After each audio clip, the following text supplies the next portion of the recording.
नमस्कार मित्रांनो, राज्यातील अनेक शेतकऱ्यांसाठी अतिशय महत्त्वाची आणि दिलासादायक अशी बातमी आहे। महसूल मंत्री चंद्रशेखर बावनकुळे यांनी जिल्हा स्तरावरती एक परिपत्रक जारी केले आहे आणि या परिपत्रकामध्ये जे काही ई-पीक पाणीपासून शेतकरी वंचित आहेत अशा सर्वांची ई-पीक पाणी पूर्ण करून घेण्याची मागणी केली आहे।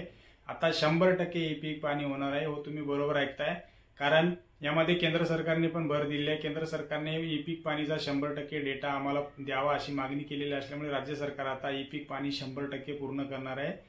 पूर्वी ई-पीक पाणीची जी काही मुदत होती ती 30 सप्टेंबर 2025 देण्यात आली होती, परंतु अतिशय पाऊस आणि अतिवृष्टीसारखा पाऊस झाल्यामुळे शेतकऱ्यांना शेतामध्ये जाऊन ई-पीक पाणी करता आले नाही किंवा ज्यांची शेती गावापासून दूर आहे अशांना पण ई-पीक पाणी करता आले नाही। ते लोक ई-पीक पाणीपासून वंचित आहेत आणि जो काही सरकारकडे डेटा गेलेला आहे तो जवळपास 60-65% डेटा ई-पीक पाणीचा पूर्ण झालेला आहे असं गेलेलं आहे। त्यामुळे ई-पीक पाणी पूर्ण झालेलं आहे असं लक्षात आलेलं आहे। त्यामुळे आता ई-पीक पाणी 100% पूर्ण होणार आहे आणि ही जी काही ई-पीक पाणी आहे आता ही सहाय्यक स्तरावरती होणार आहे। बरोबर ऐकताय, कारण कृषी सहाय्यक तुमच्या बांधावरती येऊन ई-पीक पाणी पूर्ण करणार आहेत अशी आदेश महसूल मंत्र्यांनी दिलेले आहेत आणि याची जी काही तपासणी आहे ते ग्राम महसूल अधिकारी करणार आहेत। त्यामुळे जेव्हाही कृषी सहाय्यक तुमच्या बांधावरती येतील ई-पीक पाणी करण्यासाठी तेव्हा त्यांना मदत करा। तुम्ही तुमची ई-पीक पाणी पूर्ण करून घेणे झाली आहे की नाही याची खात्री करून घ्या। या ई-पीक पाणीला पुढे 1 महिना मुदतवाढ देण्यात आली आहे, म्हणजे 31 ऑक्टोबर पर्यंत ही मुदतवाढ देण्यात आलेली आहे।